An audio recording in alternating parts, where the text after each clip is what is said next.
Bonjour les amis, vous allez bien? Ah, les vacances. Eh ben, c'est pas de ça qu'on va parler. Si je peux avoir le diapo. Comme vous le savez, depuis 2 semaines maintenant, le Seigneur a mis sur mon cœur de prêcher sur notre sanctification. Et je crois que le Seigneur nous appelle à avoir un cœur et être une église qui se sanctifie, qui se purifie. Et je remercie tous les messages qui ont été donnés ce matin parce qu'ils allaient tous dans ce sens. Et on a déjà vu 2 aspects importants de la sanctification. On a vu, pour ceux qui ont entendu ce message, notre responsabilité personnelle de lutter contre le péché et à travers les lettres de Pierre, de voir que nous avons un rôle actif dans ce combat contre le péché. On a vu aussi, pour ceux qui étaient à la soirée louange, qu'on est le temple du Saint-Esprit et que nous devons faire ce travail de purification avec le Saint-Esprit. Et ce matin, ce que Dieu a mis sur mon cœur, il y avait comme si le Seigneur me disait, je vois les luttes de certains. Je vois les combats contre leurs péchés que certains sont en train de mener. Et des fois, dans ce combat, dans cette lutte, dans la sanctification, ça peut faire venir comme une détresse profonde, une détresse réelle dans nos cœurs. Il y a une réelle douleur et une réelle frustration quand dans nos luttes, on se heurte parfois à des échecs. Quand dans notre recherche de sanctification, dire « Ok, ouais, il a prêché ça, ouais, allez, je suis sans mon cœur, j'ai envie d'y aller aussi. » Et qu'à travers ça, on retombe encore. Et encore, des fois, dans les mêmes travers. Et dans mon cœur, le Seigneur m'a dit, il n'y avait pas un accablement de la part du Seigneur, il y avait juste un mot. Le Seigneur me disait, rappelle-leur ma grâce. Dans votre combat, dans notre combat, rappelons-nous la grâce de Dieu. C'est le socle de toute notre sanctification. Tout notre travail de sanctification se fait à travers la grâce. Sans elle, notre combat devient juste un poids lourd, un fardeau fatigant. Sans la grâce, notre lutte et nos échecs deviennent juste une culpabilité toujours un peu plus étouffante. Et ce matin, je voudrais nous parler de la grâce à travers 2 questions qui, pastoralement, on me pose le plus souvent. Et face à notre lutte, dans notre sanctification, et face à nos sentiments d'échec dans notre sanctification parfois, on se pose souvent 2 questions. Et ça nous amène tous et toutes à nous poser 2 questions. On en traitera une aujourd'hui, on en traitera une la semaine prochaine. Et la première question qui se pose, c'est « Dieu peut-il encore me faire grâce malgré mes rechutes ?» Qui s'est jamais posé cette question? Qui a déjà rechuté? Alors tous ceux qui n'ont pas levé la main, si je repose une 2e fois la question et que vous ne levez pas la main, c'est que vous aurez déjà rechuté.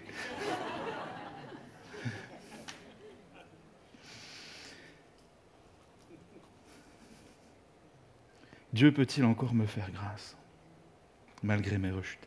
La 2e question qu'on verra la semaine prochaine, c'est pourquoi Dieu, tu n'enlèves pas mes péchés? Mais commençons déjà par celle-là aujourd'hui. Il y a déjà de quoi faire. Franchement, on a tous connu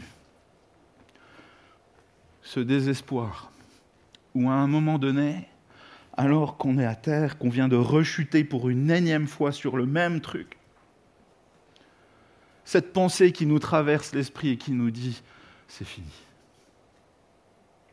Dieu ne peut plus te pardonner. » Comment est-ce qu'il pourrait faire là? Fait 1000 fois. Et il y a comme un découragement qui prend place. Et c'est une question qui nous semble importante de traiter. Parce qu'on ne peut pas juste balayer d'un revers de la main ce qu'implique cette question qu'on se pose. Et c'est pour ça que je voudrais la traiter un peu plus en profondeur ce matin. Et il y a plusieurs choses derrière cette question qu'on doit comprendre dans notre vie chrétienne, mais théologiquement aussi. La première chose qu'on doit comprendre, c'est que la grâce de Dieu te donne un statut, te donne une position devant Dieu. La grâce de Dieu nous rend justes et saints par définition. La Bible nous dit que ça ne dépend pas de vous, c'est un cadeau de Dieu par le sacrifice de Jésus-Christ à la croix. Et face à tous mes péchés, toutes mes rechutes, je dois apprendre à me rappeler la réalité de cette grâce, de cette position dans laquelle je suis. Si j'ai donné mon cœur à Jésus, si je me suis repenti de mes péchés, je suis justifié. C'est un statut. Prenez l'exemple du mariage. Le jour de mon mariage, mon statut est celui d'homme marié. C'est mon statut, c'est un statut. Alors, vous pouvez le mettre sur Facebook si vous voulez, mais c'est un statut légal. Je ne suis pas plus marié ou moins marié aujourd'hui que je ne l'étais le jour de mon mariage. Je suis toujours marié. C'est mon statut. Ce n'est pas une question d'être un bon mari et de savoir si j'ai été un bon mari entre-temps. C'est une question de savoir quel contrat a été signé.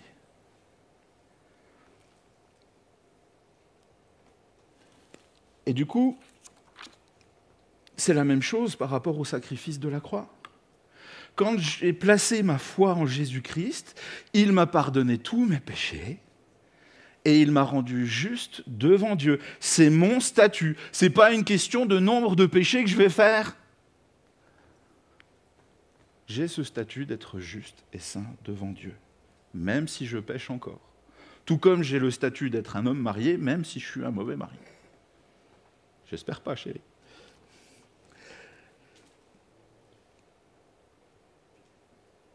Prenez cet exemple.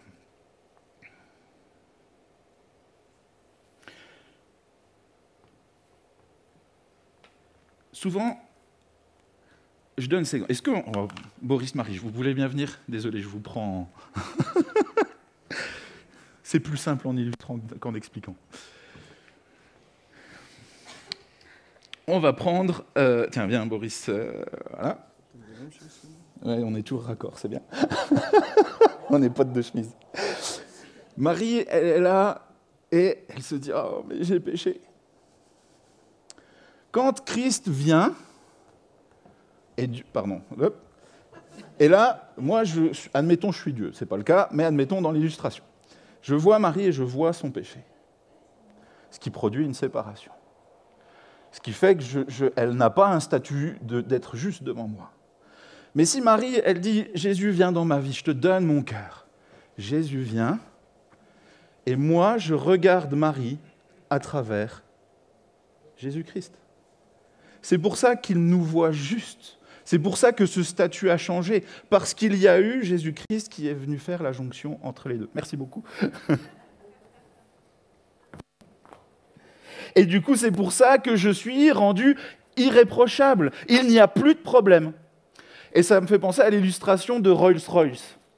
Je ne sais pas si vous connaissez cette fameuse pub de Rolls-Royce. Ils ont fait à une époque toute une pub qui disait « Nos voitures ne tombent jamais en panne ». Et il y a un gars, fort de cette pub, achète une Rolls-Royce et au bout d'un certain temps, la Rolls finit par tomber en panne. Il appelle le service Rolls-Royce en disant « Ma voiture est tombée en panne ».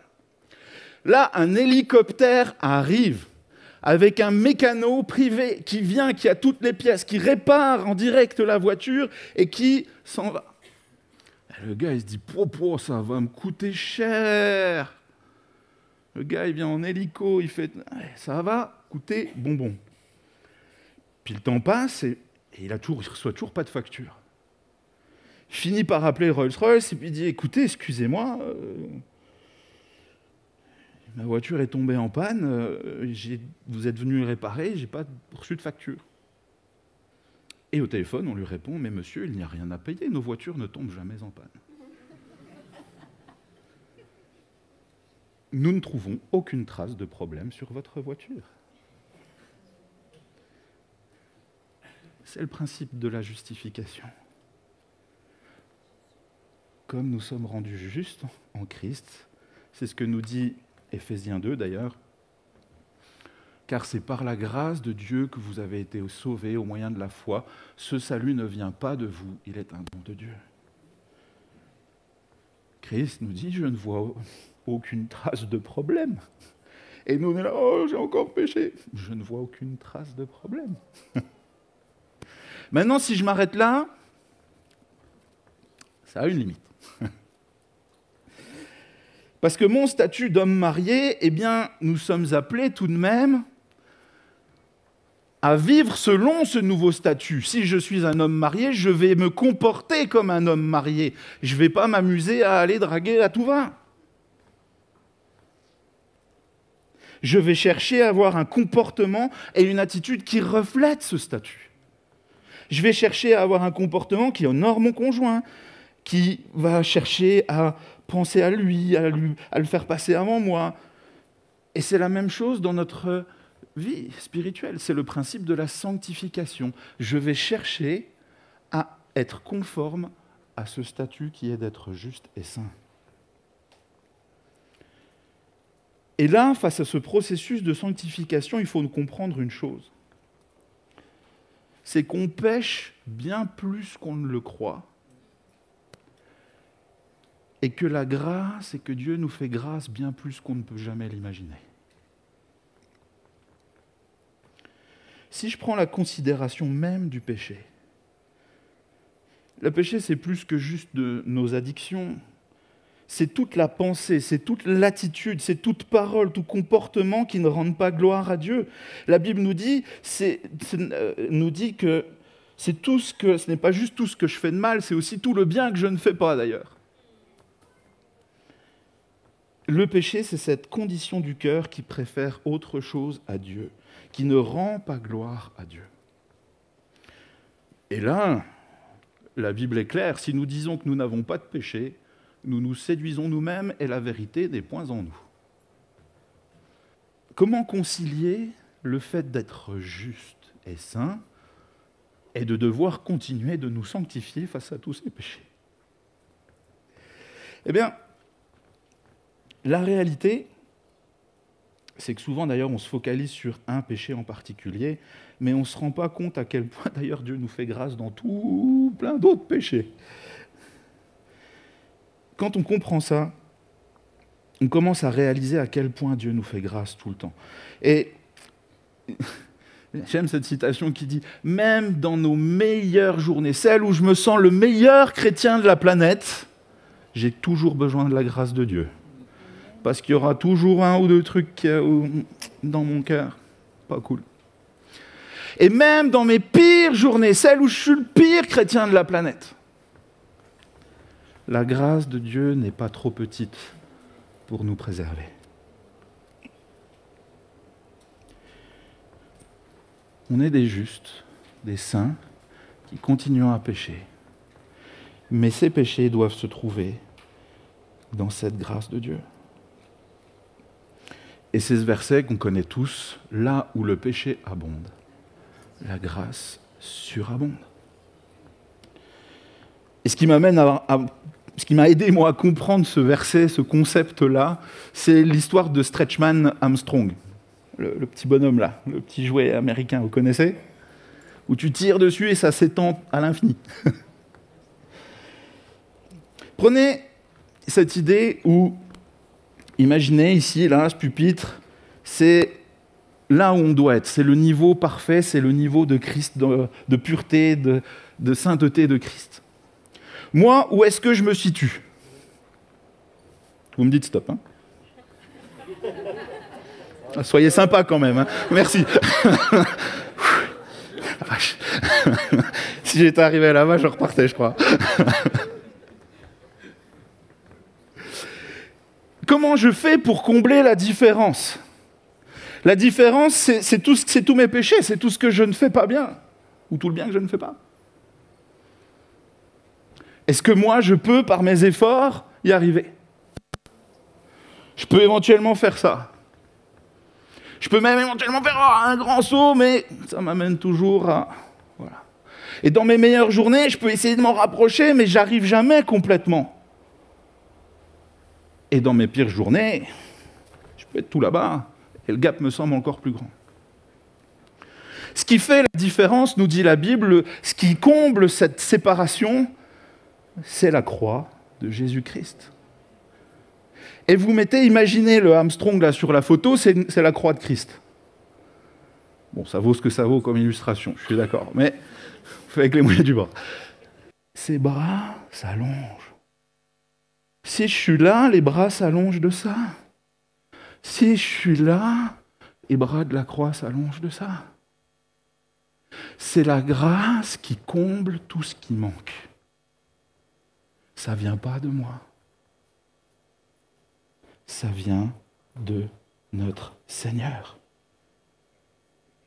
C'est comme ça que la grâce opère dans notre vie.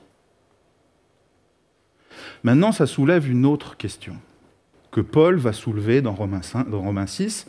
Il va dire maintenant, si je sais que Dieu, Jésus-Christ, vient combler tout ce qui manque, est-ce que c'est une raison pour moi? Il dit, oh, puisque, vas-y, fais la différence, Jésus. Moi, je peux aller dans le péché comme je veux. Absolument pas. Et c'est là, des fois, le point sensible dans cette doctrine. Romains 6 nous dit à quoi? Donc pécherions-nous parce que nous sommes non sous la loi, mais sous la grâce? Loin de là.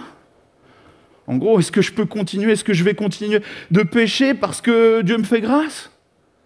Non, justement. C'est tout l'opposé. Et la difficulté, c'est de savoir, en réalité, non pas si je répète des péchés, mais comment je vis ma vie spirituelle dans la grâce de Dieu. Quel genre de grâce j'applique dans ma vie? C'est ce que Dietrich Bonhoeffer, le fameux théologien, appelle la grâce bon marché. Il nous met en garde contre la grâce, et la Bible, tout du long, nous met en garde contre la grâce bon marché.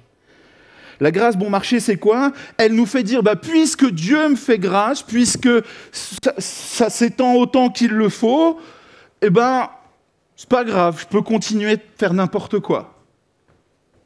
De toute façon, Dieu va me pardonner. La grâce bon marché place ces mensonges dans notre tête en nous disant que je peux faire délibérément des péchés, puisque, après tout, Dieu me pardonnera au final. J'ai juste éventuellement à faire un petit pardon, mea culpa, vite fait, désolé, et je peux continuer librement de faire ce que je veux.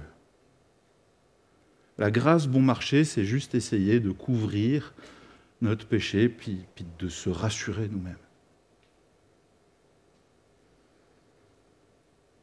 En réalité, la grâce bon marché, c'est le produit d'un désir de nos cœurs de continuer à pécher librement, mais pas de nous repentir réellement.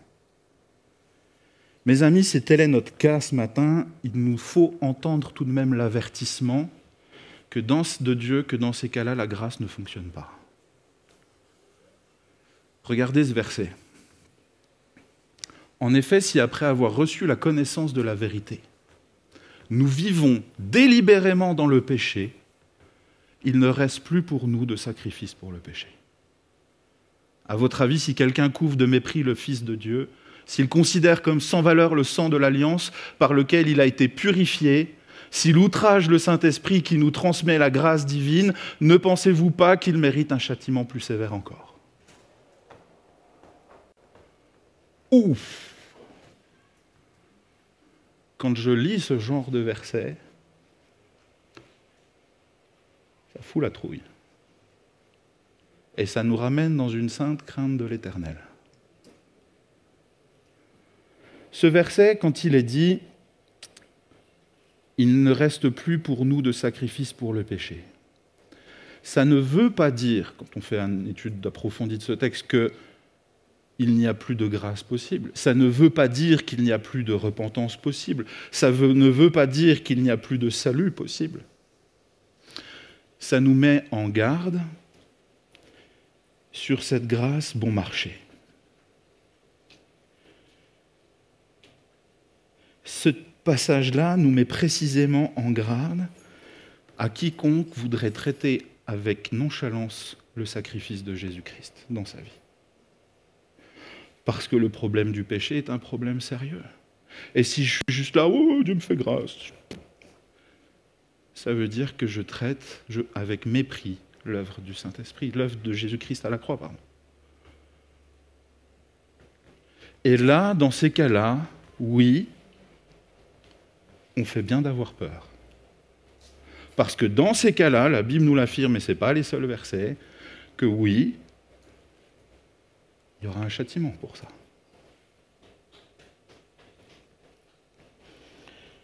La véritable grâce, mes amis, ce n'est pas quelque chose de bon marché. La grâce, elle a coûté cher. Elle a d'abord coûté cher à Jésus-Christ. C'est son sacrifice à la croix qui est au cœur de cette grâce. C'est pour ça que c'est la grâce qui nous aide à nous détourner de nos péchés. Dans Tite 2, elle nous dit que la grâce nous enseigne à avoir une vie sanctifiée. Elle nous enseigne parce que quand je prends conscience et que je me replace devant la grandeur du sacrifice de Jésus à la croix, je ne fais pas n'importe quoi. Dans mon cœur, je ne suis pas en train de me dire « Ouais, oh pardon, oups ». Je suis en train de me dire « Mais Seigneur, qu'est-ce que j'ai fait ? Qu'est-ce que j'ai fait, pardon ?»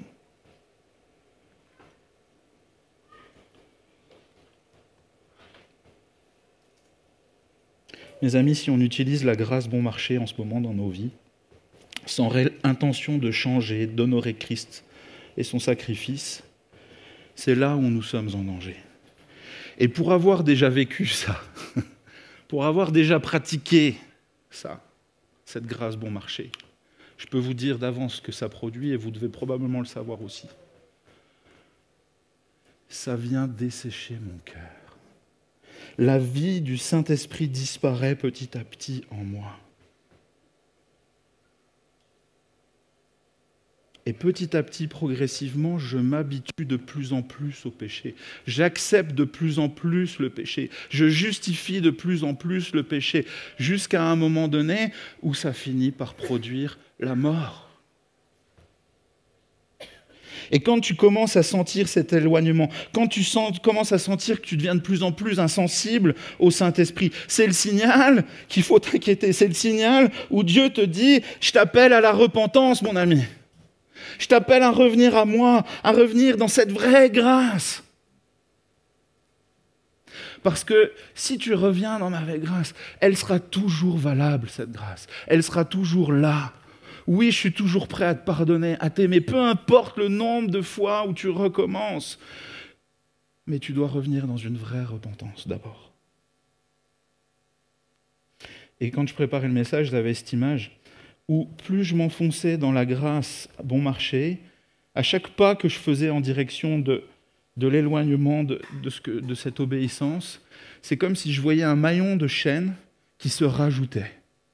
Et chaque choix que je fais, je peux y aller, c'est pas grave, Dieu me fera grâce. Il y avait un maillon de la chaîne qui venait m'emprisonner un peu plus à nouveau, et un peu plus à nouveau, et un peu plus à nouveau. Mais au moment où on se mettait à genoux et on pleurait sincèrement et amèrement sur nos péchés, je voyais ces maillons de la chaîne qui étaient brisés et qui nous permettaient de revenir vers le cœur du Père. Et je voudrais justement reprendre cette illustration. Si tu peux m'amener la table. C'est une illustration que j'ai déjà faite, vous connaissez, mais elle me semble tellement parlante. Puis je l'ai mixée avec celle du temple du Saint-Esprit de la dernière fois. Vous vous souvenez, pour ceux qui étaient là à la soirée louange? Nous sommes le temple du Saint-Esprit. L'eau représente le Saint-Esprit. À la soirée louange, c'était beaucoup plus plein parce qu'on était remplis, puis ça faisait évacuer tous nos péchés.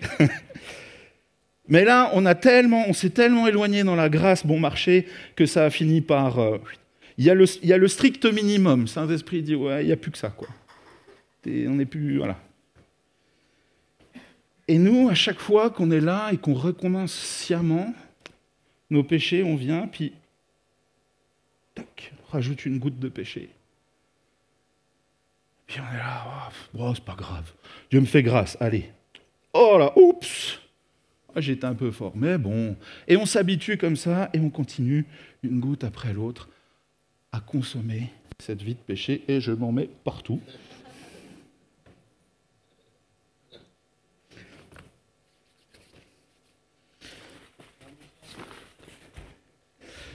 Mes amis,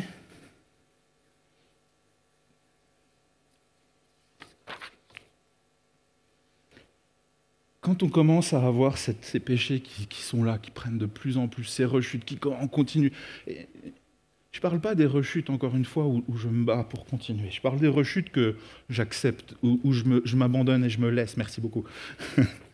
Je me laisse aller dans le péché, en me leurrant, en pensant que c'est pas grave. Là, l'ennemi, il fait quoi? Il met quoi dans votre tête? Dieu t'aime plus, c'est fini. Tu peux plus vouloir de toi, tu peux même plus être sauvé.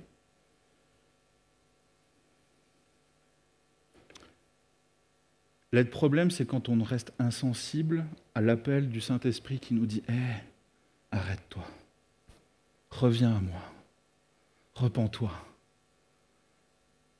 dépose-moi ces péchés, viens dans ma présence. »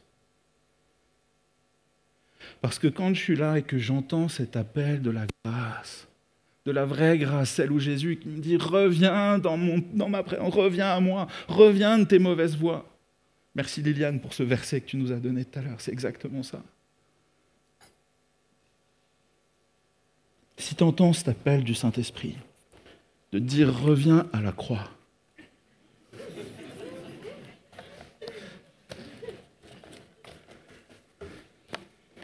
puis que tu te repens sincèrement, tu dis « Seigneur, je te demande pardon. Je te demande pardon. » Puis t'es là, à genoux, tu pleures amèrement sur ton péché. C'est là où la grâce de Christ à la croix vient. Nettoie et purifie le péché. Faut que j'arrête avec le colorant vert. Ça ne marche pas. Ça marche avec le rouge, mais j'ai pas retrouvé le rouge ce matin. Normalement, ça devient blanc.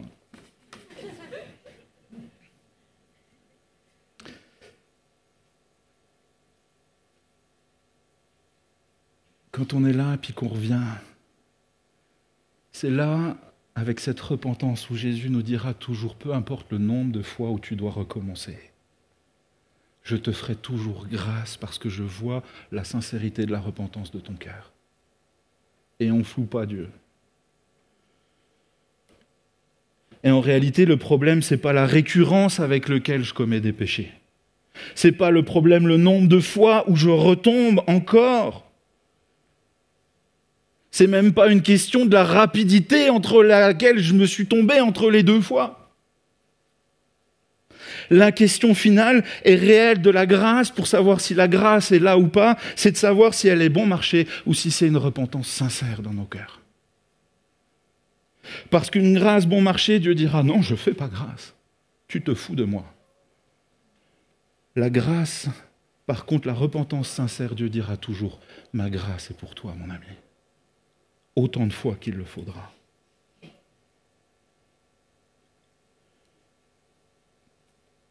Et je crois que des fois, vous savez, quand on a encore au fond de nous cette crainte de déshonorer Dieu, on a encore cette tristesse dans nos cœurs, quand on a encore cette douleur face au péché, c'est qu'il y a toujours l'Esprit Saint qui est en train de nous travailler dans le cœur. Et c'est plutôt bon signe. Parce que la grâce ne dépend pas, vous savez, de nos performances, de nos capacités à réussir par nos propres forces à résister au péché. Mais ça dépend toujours d'un cœur brisé qui revient sincèrement à Jésus. Alors, à la question, est-ce que quand je recommence les mêmes péchés, est-ce que Dieu peut toujours me faire grâce? La réponse, si c'est dans une repentance sincère, est clairement oui.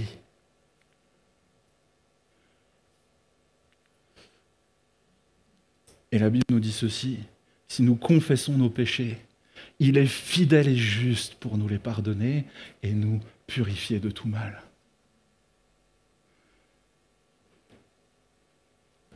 Oui, Dieu te fait grâce. Regarde, un cœur brisé et contrit, Dieu ne le méprise pas. Quand tu reviens sincèrement à lui, il ne te méprisera pas. Le juste tombe 7 fois et à chaque fois, il se relève. Ce matin, si tu entends l'appel du Seigneur, dans cette sanctification, dans ce travail, dans ce combat face à tes péchés, comprends ce principe de la grâce et dis oui, je peux me relever par la grâce de Dieu. Il te donne un nouvel élan, il te donne une nouvelle chance. Vous connaissez peut-être, j'ai déjà donné cette illustration de Royce Riggle, qui est un célèbre joueur de foot américain. Et il est surnommé Wrong Way, mauvaise direction. Parce qu'à un moment donné, il attrape la balle et il se met à courir. Et t'as tout le stade qui est là. C'est pas le bon côté! Tu vas dans le mauvais sens, c'est par là! Et lui, il vient et il marque et il est là. Ouais! Il a marqué contre son camp. Et là, il est dans les vestiaires dépité. Il dit, oh, pardon, coach, j'ai fait n'importe quoi, on va perdre à cause de moi et tout. Et le coach lui dit, je te donne une nouvelle chance. Et il est reparti, il a fait gagner le match. Aux États-Unis, c'est une histoire très célèbre. Quand on vient dans cette grâce, le Seigneur te dit, je te relève et je te donne encore une nouvelle chance de continuer, de persévérer, d'aller vers moi. Et que le stretch Armstrong, là, il soit de plus en plus petit. Et on avance comme ça, de grâce en grâce, de progrès en progrès. Pardon Seigneur, j'ai encore chuté. Et l'Esprit Saint, par sa grâce, contrit nos cœurs et nous fait dire « Oh, je veux encore aller plus près de toi. » Et on rechute.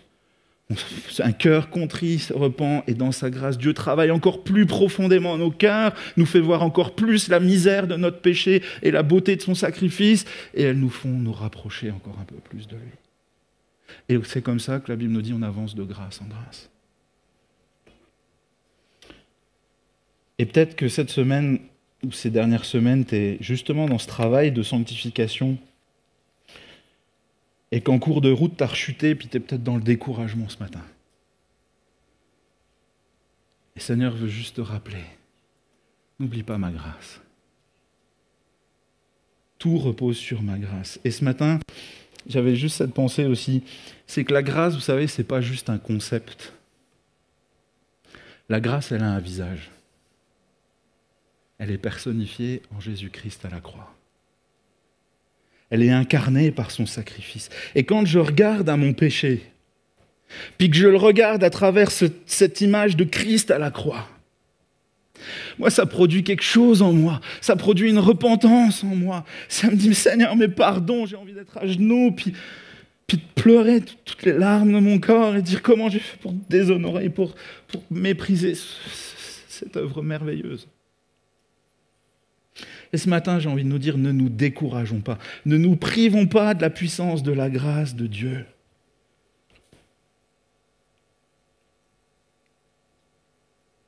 Jésus te dit, ma grâce, c'est un cadeau précieux.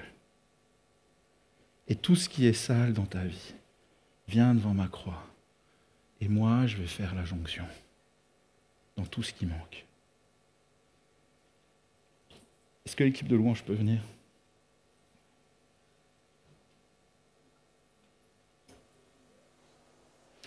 Et je voudrais proposer de si on peut se lever, de finir par une prière. Ah oui, j'avais oublié ce verset. Ce matin, entends ce verset. Ma grâce te suffit, car ma puissance s'accomplit dans la faiblesse. Même si tu retombes et que tu te sens faible, quand tu viens avec une repentance sincère, la grâce de Dieu est suffisante pour toi. Et je vous propose de... Vous savez, on avait fait une petite carte avec tous les versets d'amour de Jésus pour nous. Et je voudrais proposer de faire une prière que chacun pourra dire dans son cœur. Qui est une prière où j'ai juste repris plein de versets de la Bible. Et qu'on puisse prier ça pour nous, comme une prière de repentance.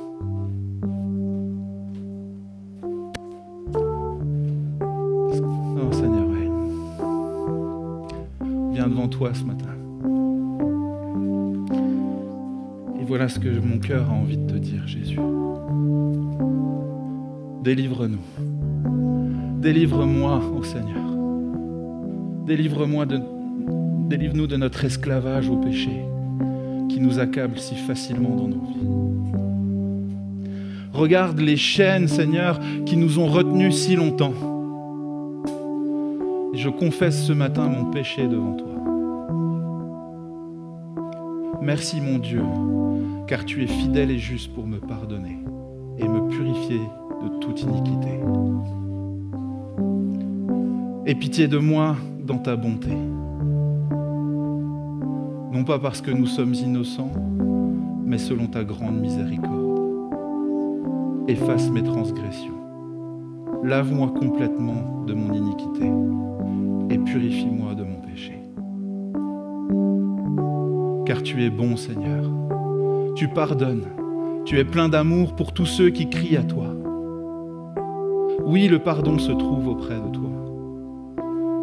Et je suis heureux quand tu remets ma dette et que tu pardonnes mon péché et que tu prends sur toi le poids de ma faute. Aide-moi par la puissance de ta grâce et de ton esprit à me revêtir de cette nouvelle nature et de ne plus chercher à satisfaire les désirs de ma chair. Oui, je veux m'approcher de toi ce matin et purifier mon cœur par ton sacrifice. Oui, je sens ma misère et mes larmes ce matin. C'est pourquoi je m'humilie ce matin devant toi, Seigneur. Et je te remercie de ce que tu me relèves par ta grâce. Amen. Si vous avez besoin de vous avancer et puis de déposer cela avec l'équipe de prière, n'hésitez pas. On est là pour vous. Soyez bénis.